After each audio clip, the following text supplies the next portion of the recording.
Hello friends, welcome to Eng-lane English classroom again. Dears, today we are analyzing the last stanza of the song Blowin' in the Wind by Bob Dylan in SSLC English Reader. നമ്മുടെ 10ാം ക്ലാസ്സിലെ English റീഡറിലെ രണ്ടാമത്തെ song ആയ blowing in the wind എന്ന് പറയുന്ന സോങ്ങാണ് നമ്മളിത് അതിൻ്റെ അവസാനത്തെ സ്റ്റാൻസയാണ് നമ്മളിത് അനലൈസ് ചെയ്യുന്നത്. അപ്പോൾ നമ്മൾ ശ്രദ്ധിക്കണം. നമ്മൾ ഇതോടുകൂടി നിങ്ങൾക്ക് അറിയുന്നത് പോലെ രണ്ടാമത്തെ യൂണിറ്റ് പൂർണ്ണമായിട്ട് നമ്മൾ ചർച്ച ചെയ്ത് കഴിഞ്ഞു. അതിലെ ടെക്സ്റ്റൽ ആക്ടിവിറ്റീസ്, അതുപോലെ തന്നെ വൊക്കബുലറി ആക്ടിവിറ്റീസ്, എല്ലാ പാഠങ്ങളും അതുമായിട്ട് ബന്ധപ്പെട്ട എല്ലാ കാര്യങ്ങളും ചർച്ച ചെയ്ത് കഴിഞ്ഞു.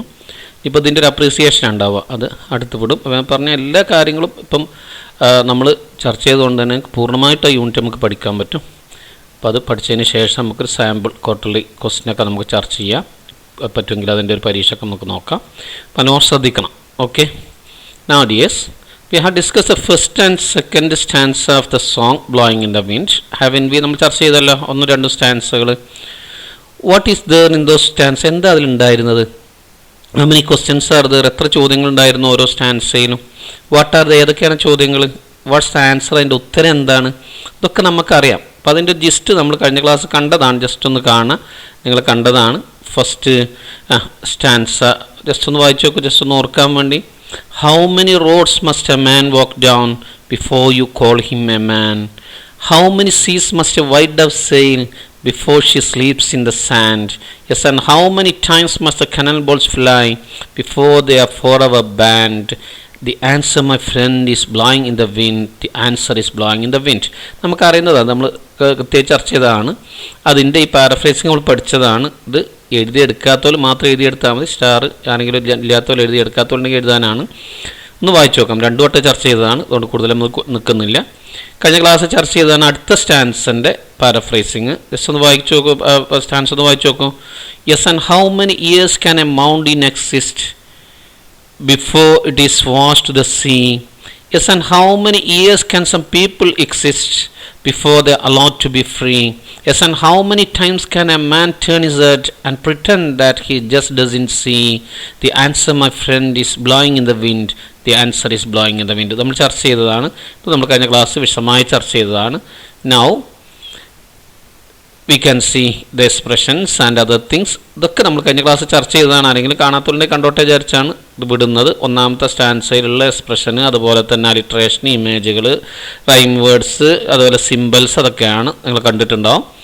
ഇത് രണ്ടാമത്തെ സ്റ്റാൻസയിലുള്ള ലൈനുകൾ, അതിൻ്റെ മീനിങ്, എക്സ്പ്രഷൻ്റെ മീനിങ്ങുകൾ, സിമ്പിൾസ്, അലിട്രേഷൻ, ഇമേജുകൾ, അതുപോലെ തന്നെ പിന്നെ ഓരോന്ന് എന്തിനാണ് സൂചിപ്പിക്കുന്നത്, സിമ്പിൾ. ഇതാണ് കൃത്യമായിട്ട് നമ്മൾ കഴിഞ്ഞ ക്ലാസ് ചർച്ച ചെയ്തതാണ്. Now what are the other questions does he ask? എന്തൊക്കെയായിരിക്കും ഇനി അദ്ദേഹം ചോദിക്കുന്ന ചോദ്യങ്ങൾ? Shall we read the third and the last stanza of the song? Sorry, last stanza of the song ഉണ്ട് കേട്ടോ മക്കളെ. Right? Shall we read? Okay. Shall we read it? Please, you may you can take a textbook and you can see the lines in your textbook. Otherwise, look here, okay? This is the last stanza. Yes, and how many times must a man look up before he can see the sky? Yes, and how many years must one man have before he can hear people cry? Yes, and how many deaths will it take till he knows that too many people have died? The answer, my friend, is blowing in the wind. The answer is blowing in the wind. Ready അല്ലേ മക്കളെ? എൻ്റെ കൂടെ വായിച്ചല്ലോ. കുറച്ച് കാര്യങ്ങളൊക്കെ കിട്ടിയിട്ടുണ്ടാവും, മനസ്സിലായിട്ടുണ്ടാവും. ഇവിടെ എന്തൊക്കെ ചോദ്യങ്ങളാണ് ചോദിക്കുന്നത്? Do this demand A specific answer? ആദ്യത്തെ മാതിരിയാണോ? ഇതിന് പ്രത്യേകമായ ഉത്തരങ്ങൾ ചോദിക്കുന്നുണ്ട്. അത് റെട്ടറിക് ക്വസ്റ്റ്യൻസ് ആണോ ഇത്? Why does he say that? എന്താ ആൻസർ എങ്ങനെയാണെന്ന് പറയാൻ കാരണം ഇവിടെ അതുപോലെ ഞങ്ങൾക്ക് ഫീൽ ചെയ്യുന്നുണ്ട്. അതൊക്കെ ചർച്ച ചെയ്താണ്. ഈ സ്റ്റാൻസയിൽ ഇതൊക്കെ ശരിയാണെന്ന് ചോദിക്കുന്നതിൻ്റെ അർത്ഥം. How the questions in the stanzas related to ones in the other stanzas? എങ്ങനെയാണ് 1-2 സ്റ്റാൻസയിലെ ചോദ്യങ്ങളായിട്ട് ഇതിനെ ബന്ധിപ്പിച്ചിട്ടുള്ളത്, സ്റ്റാൻസയുമായിട്ട് ഈ ചോദ്യങ്ങളെ ബന്ധിപ്പിച്ചിട്ടുള്ളത്? കുറച്ച് കാര്യങ്ങൾ മനസ്സിലായിട്ടുണ്ട്. അതുപോലെയും കുറേ ഇമേജുകളുണ്ട്. അതൊക്കെ എന്തിനാണ് സൂചിപ്പിക്കുന്നത്? കാര്യങ്ങളൊക്കെ നമുക്കൊന്നും കൂടി മനസ്സിലാക്കേണ്ടതുണ്ട്. അപ്പോൾ ആ സ്റ്റാൻസ ഒന്നും കൂടി വളരെ സൈലൻ്റായിട്ടൊന്ന് വായിക്കണേ, മനസ്സിലെത്തിയിട്ട് വായിക്കണം കേട്ടോ. അവിടെ സിമ്പിളാണ്. Right? Okay, now dears, there are some questions from that part. Scaffolding questions ഉണ്ട്, സിമ്പിളാണ്. Pick out lines from the song. ഇത് നമ്മൾ എഴുതേണ്ടതാണ് കേട്ടോ. അറിയാലോ, വിട്ടുപോയതാണ്, പിന്നെ നിർബന്ധമായിട്ട് എഴുതേണ്ടതാണ്. Pick out the lines from the song that refer to the denial of civil rights. പൗരാകാശ നിഷേധം കാണിക്കുന്ന വരികൾ ഏതൊക്കെയാണെന്നാണ്. ഒന്ന് നമ്മൾ കഴിഞ്ഞ ക്ലാസ് ചർച്ച ചെയ്തിട്ടുണ്ട്, ഇത് നിങ്ങൾക്ക് ഓർമ്മ ഉണ്ടാവും. ഈ ഭാഗത്ത് ഏതാ ഉള്ളത്? How many years must one man have before he can hear people cry. Clear ആണല്ലോ. What attitude of people is reflected in the refrain. The answer is blowing in the wind. The answer is blowing in the wind എന്ന് പറയുന്നതിൽ നിന്ന് ജനങ്ങളുടെ എന്ത് മനോഭാവമാണ് കാണിക്കുന്നത്? നിങ്ങൾക്കത് നിഷേധാത്മക മനോഭാവമാണ്. തൻ്റെ തൊട്ടു മുമ്പിൽ ഇതിൻ്റെ ഉത്തരങ്ങളുണ്ട്, പക്ഷേ അത് എടുക്കാൻ നമ്മൾ എന്ത് ചെയ്യുന്നില്ല, തയ്യാറാവുന്നില്ല. അപ്പോൾ ഏതാണ്? Indifference of പീപ്പിളാണ്. ക്ലിയർ ആണല്ലോ മക്കളെ? Now let us discuss the song in detail. Just ഒന്ന് ചർച്ച ചെയ്ത് നോക്കാം. നമ്മൾ ലുക്കിംഗ് അപ്പാണ്, നിങ്ങൾ കണ്ടിട്ടുണ്ടാവും. നമ്മൾ ശ്രദ്ധിക്കണം മക്കളെ, ഇവരൊക്കെ ജീവിതം നമ്മൾ ശ്രദ്ധിക്കുക, നമ്മൾ എത്ര ഭാഗ്യവാന്മാരാന്നൊക്കെ നമ്മൾ ആലോചിക്കുക. റെഡിയല്ലേ? സി ടാങ്ക് ആണെങ്കിൽ കനൽ ബോളാണ്, കണ്ടിട്ടുണ്ടാവും നിങ്ങൾ. Right, yes. See now let us discuss these lines. First line is, yes, and how many times must a man look up before he can see the sky? നേരെ അർത്ഥം എന്താണ്? ആകാശം കാണുന്നതിന് മുമ്പ് ഇനിയും എത്ര വട്ടം അവൻ മുകളിലോട്ട് നോക്കേണ്ടതുണ്ട് എന്നതിൻ്റെ അർത്ഥം. അപ്പോൾ അതിൻ്റെ നേരെ ക്വസ്റ്റ്യൻ ആകുമ്പോൾ അതിൻ്റെ അർത്ഥം എന്താ വരിക? എത്ര വട്ടം നോക്കിയിട്ട് അവൻ എന്ത് കാണുന്നില്ല? ആകാശം കാണുന്നില്ല എന്നുള്ളൊരു സെൻസാ വരിക. എന്തായിരിക്കും അതുകൊണ്ട് ഉദ്ദേശിക്കുന്നുണ്ടാവുക? ഇവിടെ ഈ സ്കൈ എന്ന് പറഞ്ഞാൽ എന്താണ്? ലിബർട്ടിയാണ്. അപ്പം എങ്ങനെയാണ് നമ്മൾ അർത്ഥം പറയേണ്ടത്? ഇനിയും എത്ര പ്രാവശ്യം മുകളിലോട്ട് നോക്കിയാലാണ്, അല്ലെങ്കിൽ അവന് എന്ത് മനസ്സിലാക്കാൻ കഴിയുക? അവൻ സ്വതന്ത്രനാണ്, അല്ലെങ്കിൽ സ്വാതന്ത്ര്യം അവന് കാണാൻ കഴിയുക എന്നതിൻ്റെ അർത്ഥം. അവൻ തൊട്ടടുത്ത്, അല്ലെങ്കിൽ അവന് യാതൊരു തടസ്സങ്ങളില്ല, അവൻ വിചാരിച്ചെങ്കിൽ മാത്രം അവൻ സ്വതന്ത്രനാകാൻ കഴിയുള്ളൂ. പക്ഷെ അതിനുള്ള ശ്രമം അവൻ നടത്തുന്നില്ല എന്നൊരാശയമാണ് ഇത് നമുക്ക് മനസ്സിലാക്കേണ്ടത്. റെഡിയല്ല? നേരെ മലയാളം എങ്ങനെയാണ്? നേരെ ആശയം എന്താണ്? ഇനിയും എത്ര വട്ടം നോക്കിയാലാണ് ഒരു മാന് എന്ത് ചെയ്യുക? ആകാശം കാണാൻ കഴിയുക എന്നാണ്. അപ്പോൾ മറ്റർത്ഥത്തിൽ പറഞ്ഞാൽ ഇനിയും എത്ര വട്ടം നോക്കുമ്പോഴാണ് സ്വാതന്ത്ര്യം അവൻ എന്ത് ചെയ്യാൻ പറ്റുക, അവന് മനസ്സിലാക്കാൻ കഴിയുക എന്നതിൻ്റെ മറ്റേ ഫിഗറേറ്റീവ് മീനിങ് അറിയാലോ. Next one is, yes, and how many years must one man have before he can hear people cry. ചുറ്റുഭാഗത്തും കരച്ചിലാണ്. പീഡിതരുടെ അതുപോലെ തന്നെ മർദ്ദിതരുടെ ഒക്കെ കരച്ചിലാണ്. പിന്നെ മർദ്ദകന്മാരെ അട്ടഹാസം നമ്മൾ കേൾക്കുന്നത്. പക്ഷെ അതൊന്നും മനുഷ്യർ കേൾക്കുന്നില്ല. അതൊന്നും ഈ മോഡേൺ മാൻ, ഇതിനോടൊക്കെ ഇൻഡിഫറൻ്റ് ആയ മാന് കേൾക്കുന്നില്ല. ഇനി എത്ര ചെവികൾ കിട്ടിയാലാണ് അവന് ജനങ്ങൾ കരയുന്നത് കേൾക്കുക എന്നതിൻ്റെ അർത്ഥം. മോള് പറഞ്ഞ അതേ ഒരു ആശയമാണത്. തൊട്ടുമുമ്പുള്ള പീഡനങ്ങൾ കാണുന്നില്ല എന്ന് പറയുന്നത് അതുകൊണ്ടാണ് നമ്മളതിൻ്റെ ഡിനയൽ ഓഫ് സിവിൽ റൈറ്റ്സ് ആണെന്ന് നമ്മൾ പറയാൻ കഴിയും. ഇതും അതുപോലെ തന്നെയാണ്. ചുറ്റുപാട് ഫുള്ള് പീഡനങ്ങളും ആ പീഡിതരായ ആളുകളുടെ കരച്ചിലും പിന്നെ ഒക്കെയാണ്. പക്ഷെ അത് മനുഷ്യന് കേൾക്കാൻ പറ്റുന്നില്ല. റെഡിയല്ലേ? ഇനിയും എത്ര ചെവികൾ ഉണ്ടായാലാണ് എന്ത് ചെയ്യാൻ കഴിയുക? മനുഷ്യന് തൻ്റെ ചുറ്റുപാടുള്ള രോദനങ്ങൾ കേൾക്കാൻ കഴിയുക എന്നതിൻ്റെ അർത്ഥം. റെഡിയല്ലേ? Yes, and how many does we take till he knows that too many people have died.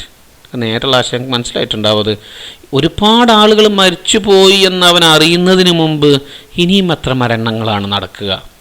ഇത്ര മരണങ്ങൾ നടക്കുന്നതൊന്നും അവൻ അറിയുന്നില്ല. എത്രയോ ആളുകളാണ് ഓരോ പല പേരിലും, പല ഓമനപ്പേരിട്ട് വിളിക്കുന്ന യുദ്ധങ്ങളുടെ പേരിലൊക്കെ പല പേരിൽ കൊല്ലപ്പെടുന്നത്.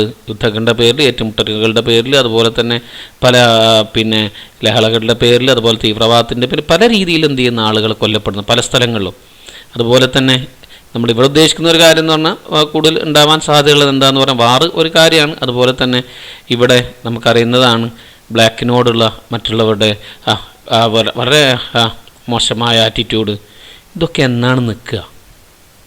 ഇനിയും എത്ര മരണങ്ങൾ നടന്നാലാണ് ഒരുപാട് ആൾക്കാർ മരിച്ചു എന്നുള്ളത് എന്ത് ചെയ്യുക, മനസ്സിലാക്കുക എന്നതിൻ്റെ അർത്ഥം. റെഡിയല്ലേ? The answer my friend is blowing in the wind. ഉത്തരം എൻ്റെ അടുത്തുണ്ട്, നിൻ്റെ മുമ്പിലുണ്ട്, നീ അത് എടുക്കാനൊന്ന് ശ്രമിച്ചാൽ മതി എന്നതിൻ്റെ ആശയം. ക്ലിയർ അല്ലേ? നല്ല ശ്രദ്ധിക്കണേ. നമ്മൾ ഇതിൻ്റെ നേരെ പാരഫ്രൈസിങ് ആണ് എഴുതിയെടുക്കണം. If we keeps on if we keep on മതി കേട്ടോ. if we keep on gazing we can see the vast expansive sky of liberty at last. നല്ലോണം ശ്രദ്ധിക്കണേ. അതായത് നമ്മൾ ഉറ്റുനോക്കിക്കൊണ്ടിരുന്നാൽ നമ്മുടെ തൊട്ടു മുമ്പിൽ അതിവിശാലമായ സ്വാതന്ത്ര്യത്തിൻ്റെ ആകാശം നമുക്ക് കാണാൻ കഴിയും. റെഡി ആയില്ലേ? If we keep on we can gazing we can see, അത് ക്ലിയർ ആയല്ലോ. അത് similarly the oppressors cannot ignore the song of the protest sung by the rebellious and the oppressed. വിമത സ്വഭാവമുള്ള അല്ലെങ്കിൽ പിന്നെ വിപ്ലവം നടത്തുന്ന അടിച്ചമർത്തപ്പെട്ട ആളുകളാൽ പാടപ്പെടുന്ന ഈ പ്രതിഷേധ ഗാനം ഒരിക്കലും ഈ അടിച്ചമർത്തുന്ന ആളുകൾക്ക്, മർദ്ദകർക്ക് അവഗണിക്കാൻ കഴിയില്ല. കുറേ കഴിയുമ്പോൾ അവർക്ക് ശ്രദ്ധിച്ചേ പറ്റുള്ളൂ. അങ്ങനെയാണ് പല സ്ഥലങ്ങളിലും ആളുകൾ മോചിതരായിട്ടുള്ളത്.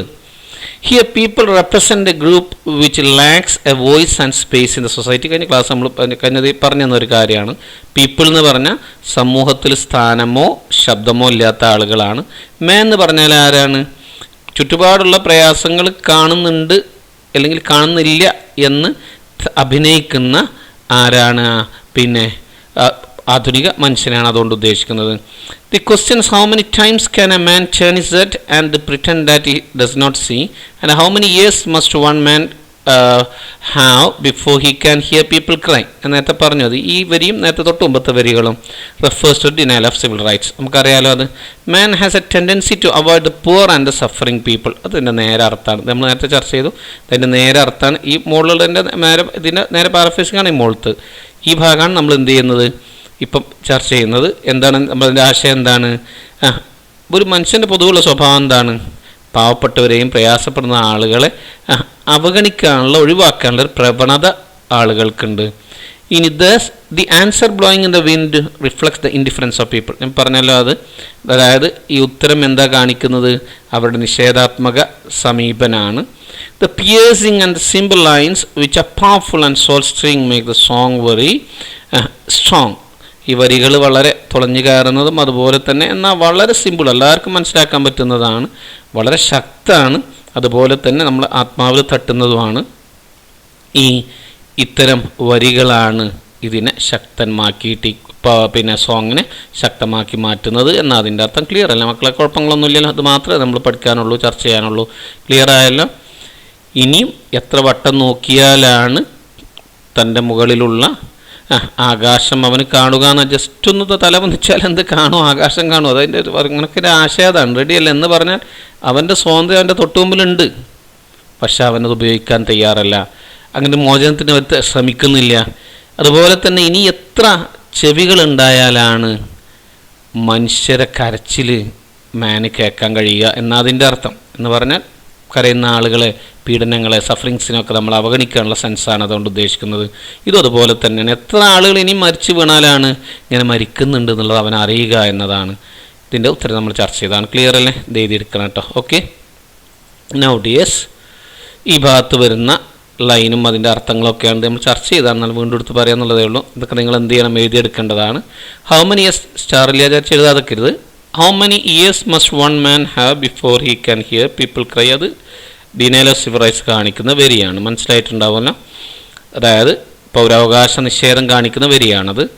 ദ സപ്രസേഴ്സ് കനോട്ട് ടേൺ, ചെറിയ വിശദീകരണമാണ്. The suppressors cannot turn a deaf ear to song of protest. ഒരിക്കലും അവർക്ക് എന്ത് ചെയ്യാൻ കഴിയില്ല, ഈ അടിച്ചമർത്തുന്ന ആളുകൾക്ക് ഈ പിന്നെ പ്രതിഷേധ ഗാനം ശ്രദ്ധിക്കാതിരിക്കാൻ കഴിയില്ല. The poet commented so because man has a tendency to avoid the poor and the suffering people. എന്തുകൊണ്ടാണ് അങ്ങനെ കവി പറയാൻ കാരണം? അതായത് സാധാരണ മനുഷ്യൻ്റെ പ്രവണത എന്ന് പറഞ്ഞാൽ പാവപ്പെട്ടവരെയും അതുപോലെ പ്രയാസപ്പെടുന്നവരും ഒഴിവാക്കി പോകുന്ന, അവഗണിക്കുന്ന ഒരു അവസ്ഥ ഉള്ളതുകൊണ്ടാണ് അങ്ങനെ അത് എടുത്ത് പറയുന്നത്. റെഡിയല്ലേ? The answer my friend is point, അത് പറഞ്ഞതാണ്, നിങ്ങൾക്കറിയാം. അത് കാണിക്കുന്ന എന്താണ്? The indifferent attitude of people ആണ് അതുകൊണ്ട് ഉദ്ദേശിക്കുന്നത്. റിഫ്രൈൻ എന്ന് പറഞ്ഞാൽ ആവർത്തിച്ച് വരുന്നത്, അതുകൊണ്ടാണ് റിഫ്രൈൻ എന്ന് പറയാൻ കാരണം. How many times must a man look up before he can see the sky എന്നതിൻ്റെ അർത്ഥം man does not see what he looks at. കാണുന്നുണ്ട്, തൊട്ട് മുമ്പിൽ ഇതുണ്ട്, പക്ഷേ അവൻ എന്ത് ചെയ്യുന്നില്ല, അത് മനസ്സിലാക്കണില്ല. He is blind with eyes open. കണ്ണ് തുറന്നിട്ടാണ്, പക്ഷേ കണ്ണുവട്ടന്മാരെ വരിക പെരുമാറും. തൊട്ട് മുമ്പിൽ സ്വാതന്ത്ര്യം, അത് ഉപയോഗിക്കണം എന്ന അതിൻ്റെ അർത്ഥം. നൗ ഇതിൽ അലിട്രേഷനാണ്. Must man, many must, he hear ഒക്കെ അലിട്രേഷൻ നമുക്കറിയാം. ഇമേജസ് ആണ് സ്കൈ, പീപ്പിൾ ക്രൈ ഓഡിറ്ററി ഇമേജാണ്. സ്കൈ കാണിക്കുന്നത് സിമ്പിളാണ്, ലിബർട്ടിൻ്റെ സിമ്പിളാണ്. ഇതൊക്കെ എഴുതിയെടുക്കണം. വളരെ സിമ്പിളല്ലേ? സംശയങ്ങളൊന്നും ഇല്ലല്ലോ? നമുക്കതിൽ ആശയങ്ങൾ ജസ്റ്റ് ഒന്ന് ഇതെല്ലാം കൂടി എഴുതിയെടുക്കണം കേട്ടോ. കാര്യം ഇപ്പോൾ നമ്മളെല്ലാ കാര്യം വളരെ സമ്മപ്പ് ചെയ്തതാണ്, വളരെ ബ്രീഫാക്കിയതാണ്, എല്ലാ കാര്യത്തിലുണ്ട്. Bob Dylan's blowing in the wind is a song of protest that invokes the spirit of the oppressed to wake up and assert their will and dignity against age old oppression and exploitation. നമ്മൾ മുമ്പ് പറഞ്ഞിട്ട് അതുകൊണ്ട് അതിന് കൂടുന്നില്ല. Through a series of questions and their answer which recurs like a refrain, the singer creates a highly motivating and greatly inspiring mood that turns out to be something like a marching song of the oppressed. Through exhortation, the poet is making a plea for the eradication of inequality and injustice. Injustice may be as firm as mountains, but it can be washed out if the downtrodden masses stand united. If we keep on gazing, we can see the vast expansive sky of liberty at last. In a like manner, the oppressors cannot turn a deaf ear to the song of protest sung by the rebellious and the oppressed. The one and only answer for the multiple questions raised by the marginalized is blowing in the wind, which indicates that a drastic change is imminent and inevitable. ഒരു വല്ലാത്തൊരു മാറ്റം, വലിയ മാറ്റം അത് അടുത്ത് തന്നെ ഉണ്ടാവും. അത് പിന്നെ എന്താ പറയുക, നമ്മൾ ഉപേക്ഷിക്കാൻ കഴിയാത്തതാണ്, അനുഭവനീയമാണ് എന്നാണ്. എന്തായാലും അത് ഒഴിച്ചുകൂടാൻ പറ്റാത്തതാണ് എന്നാണ് അതിൻ്റെ അർത്ഥം. ഇന്നവിറ്റബിൾ എന്ന് പറഞ്ഞാൽ ഒഴിച്ചുകൂടാൻ പറ്റാത്തത്, എന്തായാലും നടക്കും എന്നാണ് അതിൻ്റെ അർത്ഥം. The strength of the song lies in its poignant, വളരെ തീക്ഷ്ണമായ, അതുപോലെ തന്നെ അതിൻ്റെ സിമ്പിൾ ലൈൻസ്, ലളിതമായ വരിയിലാണ് അതിൻ്റെ പാട്ടിൻ്റെ ശക്തി കുടികൊള്ളുന്നത്. Which a powerful and soul stirring. ആ ലൈനുകളൊക്കെ വളരെ ശക്തമാണ്, മാത്രമല്ല ആത്മാവിനെ ഇളക്കുന്നതുമാണ്. ക്ലിയർ ആണല്ലോ മക്കളെ? അപ്പോൾ ഇതോടുകൂടി രണ്ടാമത്തെ യൂണിറ്റ് നമുക്ക് പൂർണ്ണമായി തീർന്നു. അപ്പോൾ എല്ലാവർക്കും അത് മനസ്സിലായിട്ടുണ്ടാവും. Thank you for watching. Meet you again. Till then, goodbye.